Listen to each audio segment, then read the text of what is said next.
1967. And this guy came out to me and said that Roger Vadim had taken parts of the Freakout album and was using them in a test score that they use before they get to the final dubbing on the film. And he had used part of that in there. And this guy, now look at this, Giorgio Gomelski, the man of the week last week. Giorgio fucking Gomelski. Now, I remember now that Gomelski told me about this. He knew Roger Vadim. Giorgio knew everybody. And he went to France with Zappa. And they waited a week in France for Vadim to decide, and he either didn't get in touch with Frank or he just said no. But now I remember him telling me this. But here it is written up in this thing 40 years ago. And, you know, Frank knows him just a little bit. He goes, this guy, and it's spelled all wrong with the name Giorgio Gomelski. And so he had used part of that, Roger Vadim there. And this guy, Giorgio Gomelski, said that he had spoken to Vadim about considering me to do the score. What he wanted to do was have three people score simultaneously. He wanted me, Stockhausen, and Paul McCartney to simultaneously score Barbarella. So he bought my manager and myself a ticket to Rome. Yeah, this is what I think Giorgio was telling me. So he bought my manager and myself a ticket to Rome, and we went there for a day and went to see the Rushes on Barbarella and talked with Vadim about it. I was so depressed at what I saw. Yes, he saw someone else's creativity. It just made him depressed. I wasn't too thrilled about him doing the music for the thing.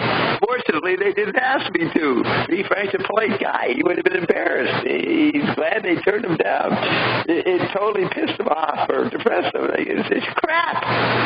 And Barbarella is considered a great movie. You know, classic with Jane Fonda. Isn't that funny? I was so depressed at what I saw, I wasn't too thrilled about doing the music. How do you get depressed to a guy's bad movie? Maybe he got depressed because he thought, well, it'd be nice to do it, but this ain't something I can do anything to. Yeah, maybe that would be. He doesn't sound like he lost the gig. The thing with the sexy girl, and it's like all it was too plastic. Stereotypes that maybe he wouldn't like to be part of that. Right. He said that Playboy needed, you know, when he broke up the Mothers, I read it last week, he was going to put out a 10-album set or something for a TV show, and he said that Playboy needed it. If anybody needed it, the Playboy audience did. So that'd be like Barbarella. But yeah, he could have been just shocked at the cliches. Yes, it was too fashion, too trendy, too sexy. Which almost shows you, since Zappa was not in it, he knew about trends, made fun of them, but in a way he didn't know about them because he was so in his own world that when he was a barometer, if you showed him what was flashy or trendy and Zappa got depressed, then you know that was how fucked up society was. They didn't realize how bad they were. Yes, because that was like the mass programming, the mass consumption, the thing he was actually against stuff. This type of. But I'm thinking he's depressed because he was looking forward to doing a project with a big budget, and he was pissed off he wasn't going to be able to get into it, or he was depressed, like you're saying, he just thought it was ridiculous. But that would affect him. He said, shit, I came all the way here for nothing. I think for an artist it's depressing to see that some things that are not that good as art get much more money to be done, and there is much more support for all those things and things that he was producing all his movies himself, the recording of his concerts, and it's amazing the amount of money he says he's spending in making a film of a concert or the next record or all these costumes and all these things that he had to pay himself. Yeah, he would take his money and not buy a yacht or anything. He just plow it back into the next project. And he 200 hotels. The director, Tony Palmer, left, got pissed off. He only had a limited budget, and then he had to make up a movie. He had so little, with $500,000 or something, he had to make up a movie. He had to patch together based on what he had. And it was nowhere near what he could have done if he was given more money. But they wouldn't give him any. Right. And he did this all the time. I think that was the point. He got the press. This project gets so much money just because they're showing some teeth and these other things that are real art. It's like he had to produce himself. Right. I always felt back then, shit, I haven't seen Zappa in 6 months or a year. Shit, I'm fucking missing out on everything. I always thought I was like missing out on life if I wasn't getting my regular dose of a Zappa performance, you know? It was so awesome. Yeah. So, just to finish up the interview, but you're right. I think you're right. He's never the amount of money going into crap. What? What'd you say? I'm going to get depressed. I never saw Zappa. That's right. You guys should be depressed. You didn't see this fucking unidentified flying object. Yeah. It was absolutely incredible. The live performances. It really, me and Jerry Falk agreed. It was like seeing a big UFO landing, you know, like in Third Encounters, whatever that movie is, where they show the big UFO and everybody's just stunned. This is not, you would gradually get stunned as Zappa's concert, 2 hours or more, it would unfold. It was so huge, so big, so perfect. The bacchanal, the ritual, this high that people will get for with rituals, with the sacred, and we somehow need this type of ecstasy. Yeah, you know, when I'm thinking of it, I wouldn't sit there and marvel at Zappa's brain. I just marvel at what I was hearing. You wouldn't even think about how it was made. Like pure percept. You didn't project into it. It's sort of like a ritual. You wouldn't project into, well, how did Zappa do this? How did he do that? You know, it was too overwhelming. You're just being swept along by a huge experience. I know. Here's what Sue Bone said. She went to one of these concerts with us in '88 with the big band. She was shocked at the different ages of men leaping about. She'd never seen 70-year-old men leaping about, or 50-year-old men, or 10-year-old men, maybe 10-year-olds. But she was struck at the variety of ages that were just flinging themselves going nuts at the concert. That's her sensory memory of it. I don't know if she heard any of it. Because, you know, in the way it's a quiet taste.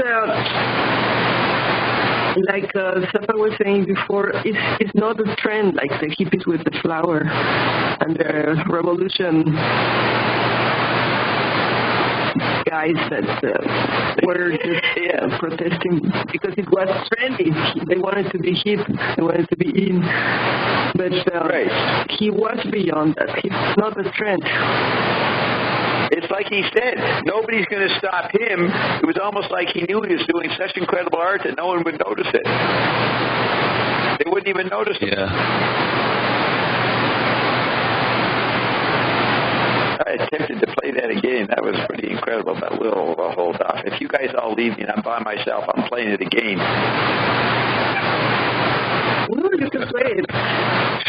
No, we must move forward. We demand encore. Yes, encore. So they go, when do you expect to finish Uncle Meat? Which he never did. Well, he changed it, and we didn't get to see the story he's talking about. Well, a lot of that will be predicated by how fast I get the money to do the special work.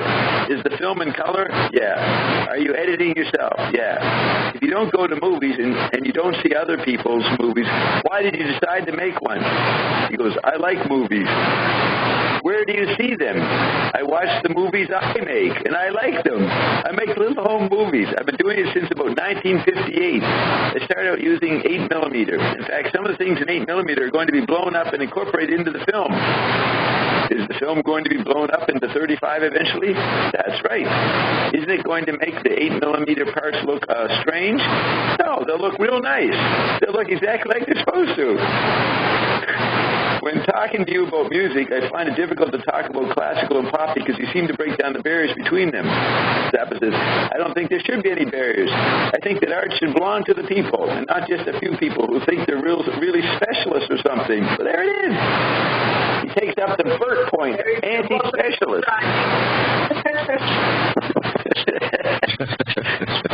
I don't think there should be any barriers. I think that art should belong to the people and not just a few people who think they're really specialists or something. That's pretty good. That's why he'd include anything in his art. Some guy gave him a formula how to make wine, port, and lemon juice. So that goes in the mix, man. That's important.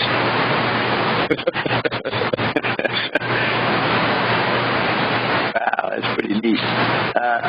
Is Alyssa? No, it's pretty skimpy now. We don't have many people here. I should ask Bill if he's awake. How many are online? Go on. Go ahead. But it's like you won't let other people ideas of you have to be specialized. You have no right to say this because you don't know or you cannot do this. I mean, those are the limitations of that little man. Yeah, Bob can't fucking cure AIDS. Bob can't invent Coldplay. He can't cure all disease with the eye cell. He never went to school. He never went to med school. How could he do this?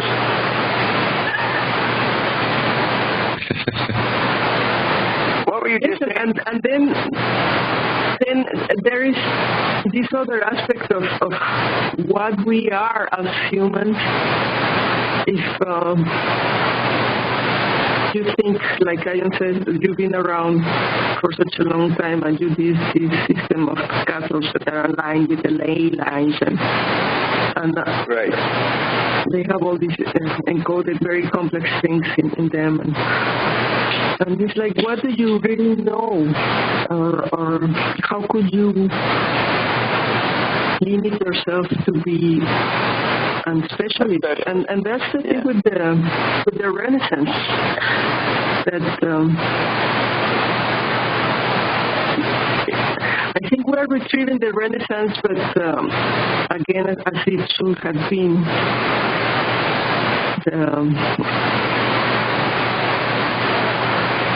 not the man that wants to learn about everything, know about everything, but the God that remembers. Right. That he knows everything. You're saying that's the real Renaissance? Yes, now. Now, okay, now. The new. Okay. The new rare Renaissance. Renaissance. The Renaissance? Renaissance. Eric McLuhan calls it the electronescence. The electronescence. So it will be the ion enescence. Yes, ionescence. Ionescence. Okay, I'm going to try to read this very tiny. I'm going to try to. The ionescence. What's the first part? With the return of ion. Yes. The new ionescence started. All right. You're not putting the re. Did you say re-ionescence? No, just the ionescence. Okay. I will attempt to read the outline of the Uncle Meat plot. Very small print, so I might be slow, but it's better than going to try to find the original album out in my garage. So he says, an evil scientist lusts for revenge after being laid off at a missile plant in the valley. Now, we had this in the Cam Beefheart versus Grunt People, 1964. This was part of the plot.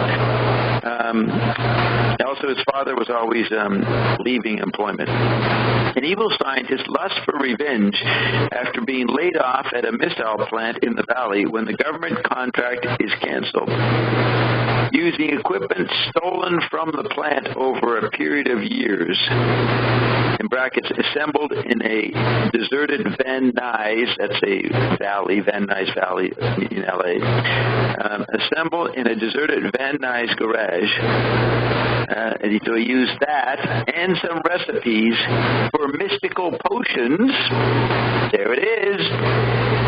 Taking RNA drops. That's the alchemy. There's the alchemy, right. And some recipes for mystical potions from an old book. Uncle Meat and his Mexican slave Bimbo prepare to rule the universe with an army of mutant monsters. Quite ambitious. To rule the universe. Mutant monsters. Now his fan club was called United Mutations, so he's actually talking about his fans, using his fans as United Mutations are mutant monsters. So it's canceled using equipment stolen from the plant over a period of years and some recipes. That's us. Okay, a rock and roll combo is kidnapped from the Whiskey A Go-Go.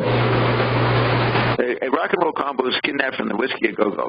Disguised as groupies, Uncle Meat and Bimbo, Uncle Meat and Bimbo are disguised as groupies, lure the unsuspecting victims to their garage on the pretext of giving them a chance to expand their consciousness. They arrive at the garage and are given paper cups full of Kool-Aid. What? You will ascend. Come to the garage. Yes, come. We you will ascend. You will go to parallel worlds. It's ionic. It's a typical pitch by Ion. It's this type of jokes and things that are incepted. You say incepted? Like Inception? I did everywhere. That word. Yes. No, but I ask you. Yeah, we're incepted. We're incepted right into everything. Yeah. Yes. They arrive at the garage. Sometimes it's like a joke. Yes. On the surface. He says, people don't understand how you can do something seriously that you don't take serious. But this is serious.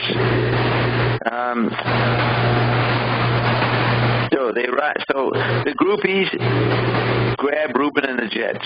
No, he doesn't say the name, he just calls them a rock and roll combo at this point. They arrive at the garage and are given paper cups full of Kool-Aid, which is drugged. Uncle Meat and Bimbo place the victims on little mechanics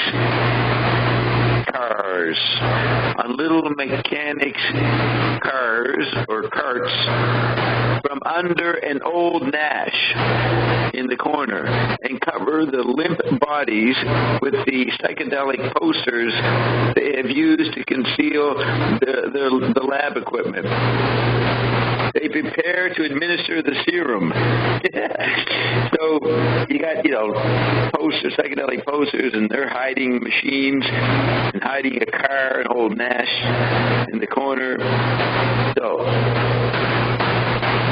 each victim is given a blast from a nasal mist squeezer. Okay. Uncle Meat, who never really cared for Bimbo, takes him by surprise, grabs his head, and stuffs the unit up his nose. Bimbo collapses. unconscious on the floor. Uncle Meat explains to the audience, and that would be manipulating when you sort of break out of the illusion and just start talking to the audience. Uncle Meat explains to the audience that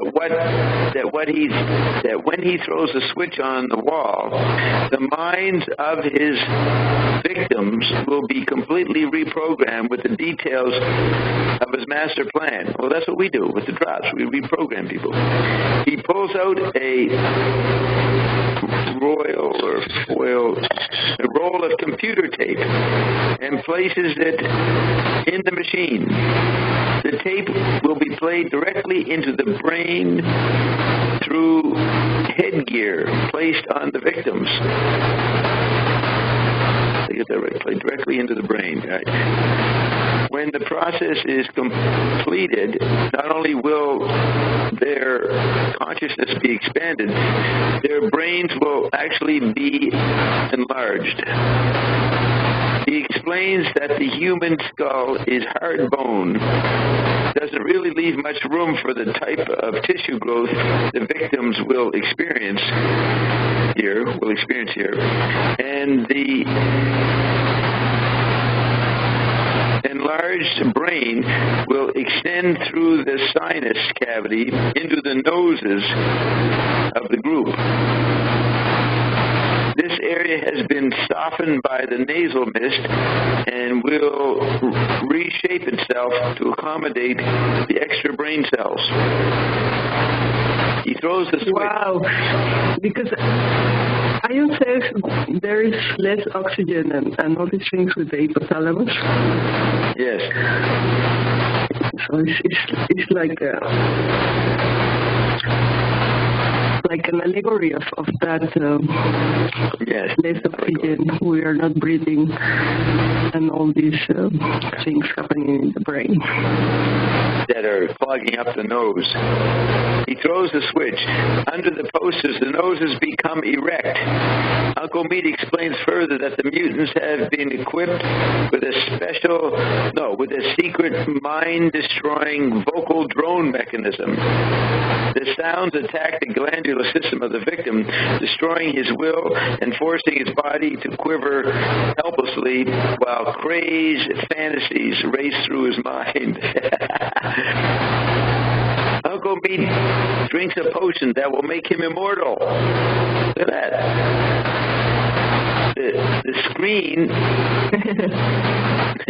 The screen is hit with a stereotype bolt of lightning. The rustle of the posters is heard off screen. The mutants are rising. We see the streets of a city, high-angle shot, filled with conservatively dressed people bustling about. Suddenly a woman screams, drops her purse, and points into the sky. People gather around her and look up to see what's going on. A greenish shadow covers them.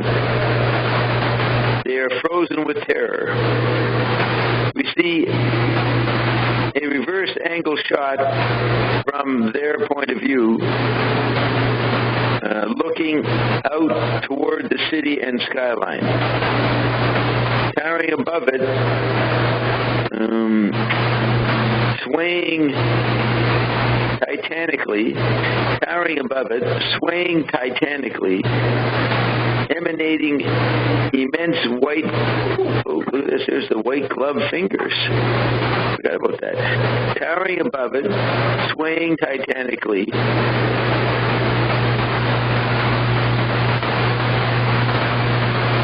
maybe snatting. Yeah, you know how the 50s group, they'd clip their fingers, snap their fingers. Where is this?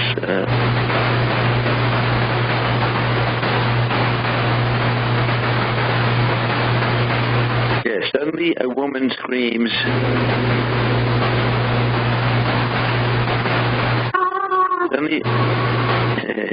Suddenly a woman screams, drops her purse, and points into the sky.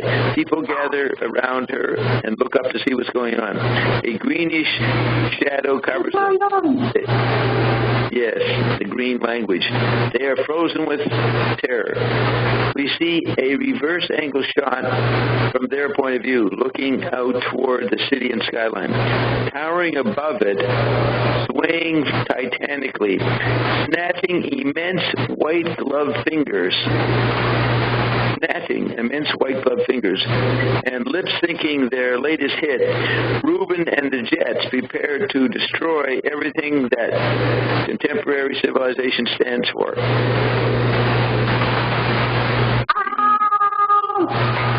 Yeah. The crowd is hypnotized. They begin to writhe and quiver and huddle closer together. The moon and the stars come out. Brightly colored crepe paper steamers descend from the buildings all around. Men and women hug each other close. Men and women hug each other close and begin to dance in the street. It says, in brackets, super teenage romantic 1950 style. They're dancing. Zoom in on a couple as they kiss and dance. Dissolve through distortion glass to a dream sequence of 1950s drive-ins, make-out parties, high schools, the Korean War, and I Like Ike. Intercut with the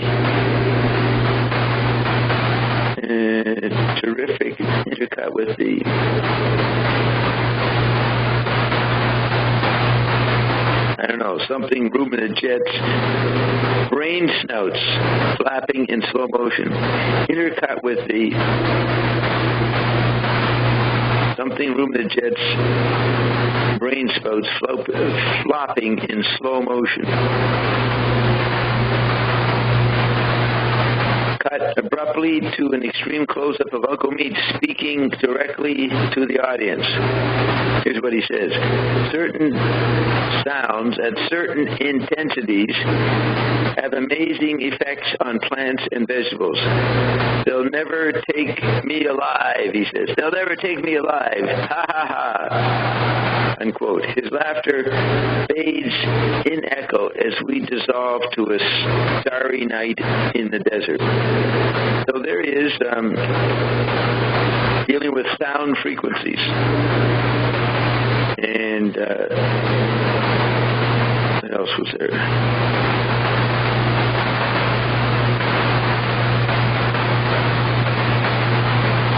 Okay. It is quiet. Okay, so we dissolve to a starry night in the desert. So the laughter fades in echo as we dissolve to the starry night in the desert. It is quiet except for a little light wind. We are traveling across the wasteland toward a huge hydroelectric dam. Dynamo hum increases as we near it.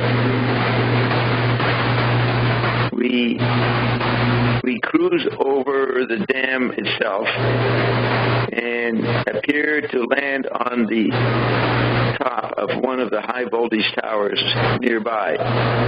A shot from the ground level reveals a mysterious ice box, while 39 Chevy taco wagon helicopter has come to rest at the top of the tower. The door opens and a white-gloved hand reaches out with a giant snipper. It cuts the big wire, big capital letters. So the door opens and a white-gloved hand reaches out with a giant snipper. It cuts the big wire. Sparks fly all over and the wire fails and the wire falls to the ground.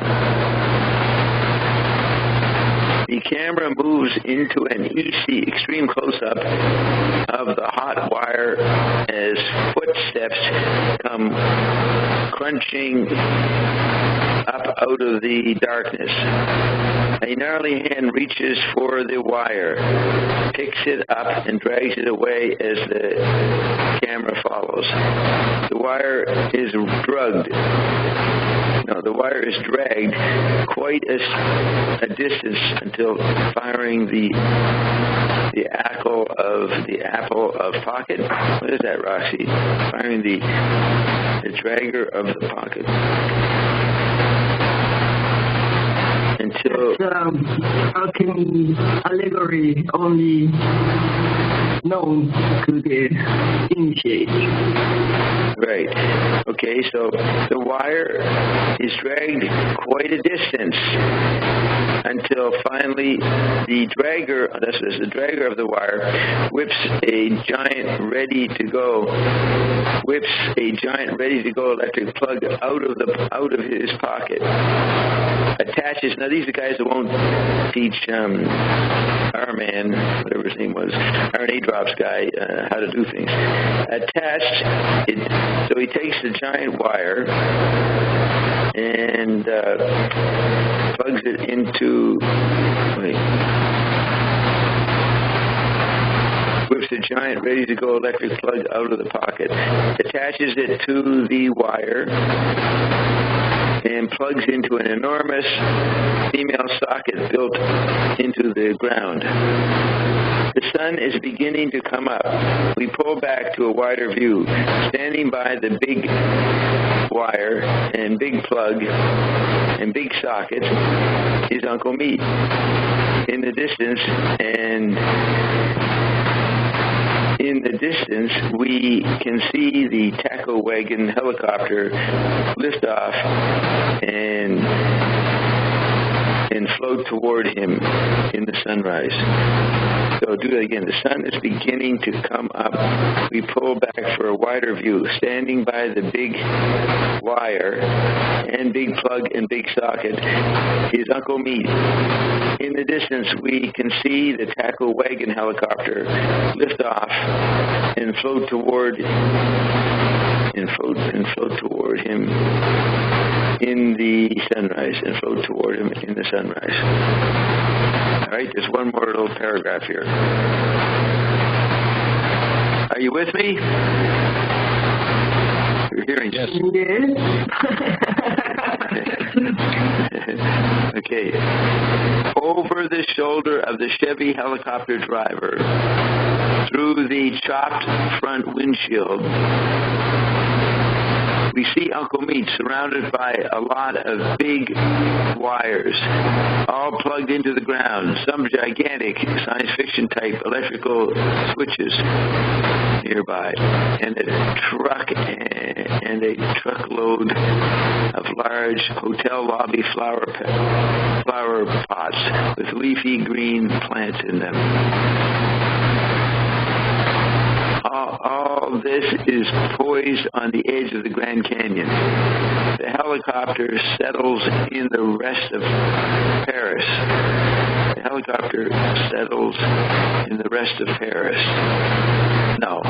Settles in the nest of plants. Uncle Meat, so the helicopter settles in the nest of plants. Uncle Meat turns over with each of the Chevys crimped exhaust pipes.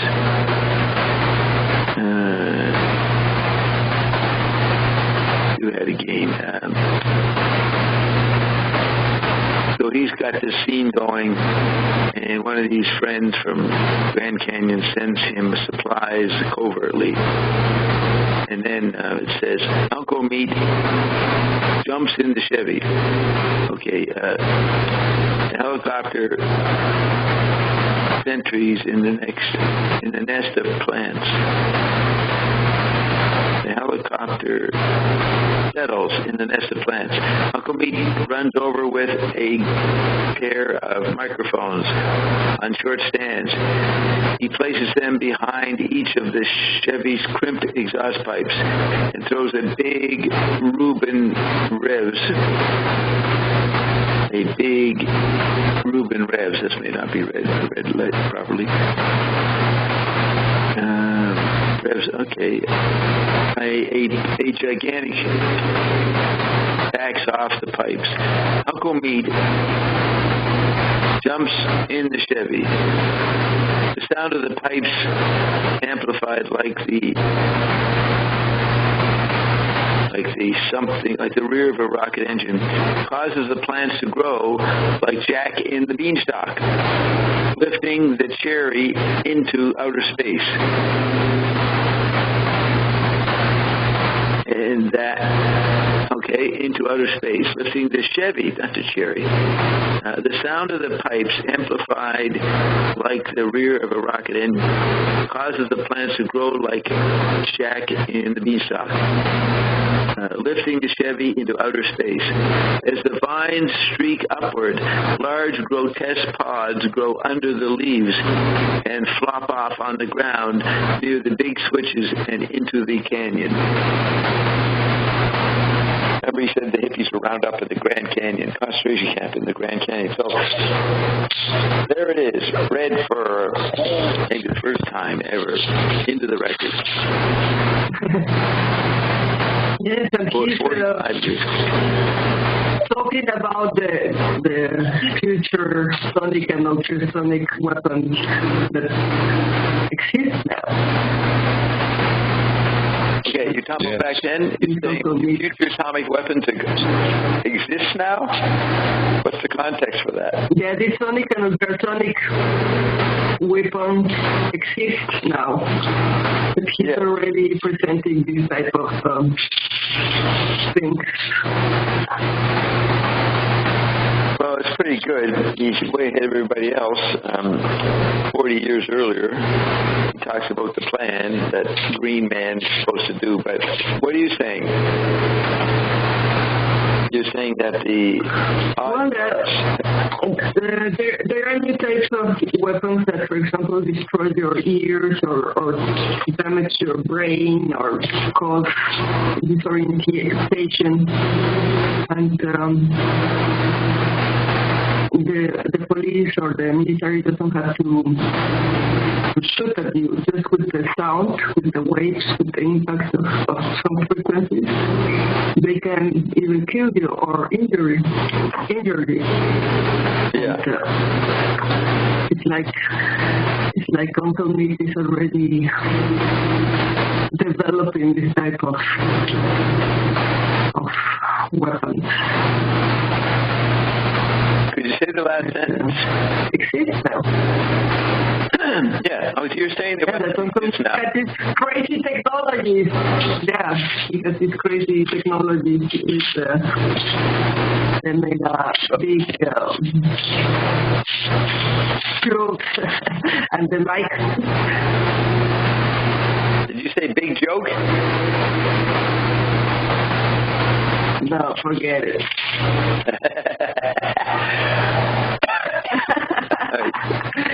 Just say the last sentence. You're basically saying the new technology exists. What's it got to do with this Uncle Meat booklet? Well, the sound scope. Well, the Uncle Meat sound, this thing you described, it sounds like some type of weird technology, like the weapons that exist now with the sound and ultrasound. Yes, yeah. So Zappa's predicting technology. He's predicting the hologram, acoustic branch. Right? Can you go with me on that? Right. Yes. But you're mentioning that it exists now. What's your point about the fact it exists now in comparison to Uncle Meat? Yes, I'm not sure if at that time they had this type of thing, but now they are a reality. They exist. Right. No, I think Frank was ahead of his time. Frank was imagining. But I think he could see that music can heal, but music can also be used as a weapon. And he's describing this weird technology in the desert. Right. This type of weird experiment. And he's living in Lancaster just a few years before that, where there's a weird desert phenomena. And, he's quite isolated.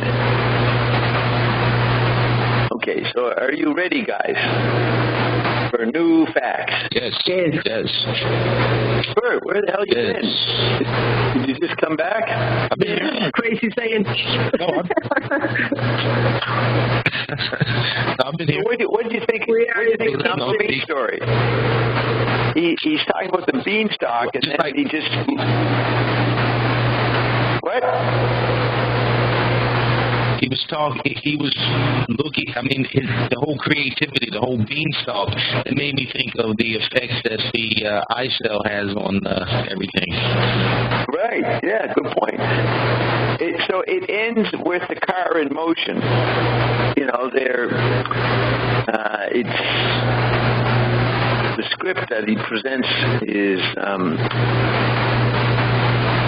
there's more to be said in the script than having the plug-in of the dynamo hum then going across the desert. A little bit more of what Roxy said, a little more identification of the new technologies, where they're at, what technology or something. But I think that's the end of the Zappa portion of the program. Anybody got any suggestions?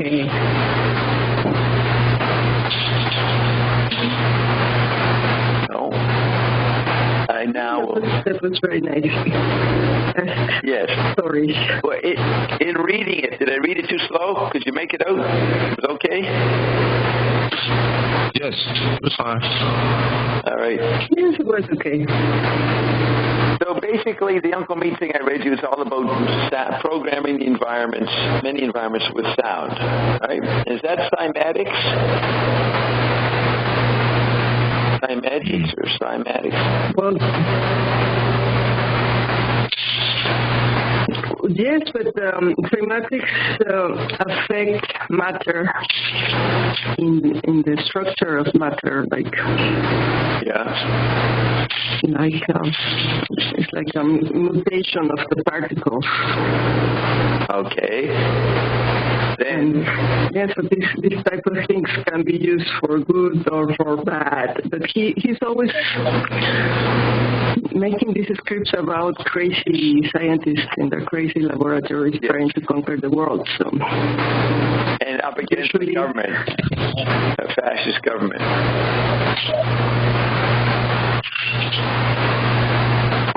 Yes, we have all these amazing technologies, but usually they're used for war, like Matuen said many times. Yeah. Innovation. One of the results of innovation, too much innovation, is war. Yeah. Like we cannot have an identity without violence. So, what the funk with that Funkanelli with his hologram? Okay.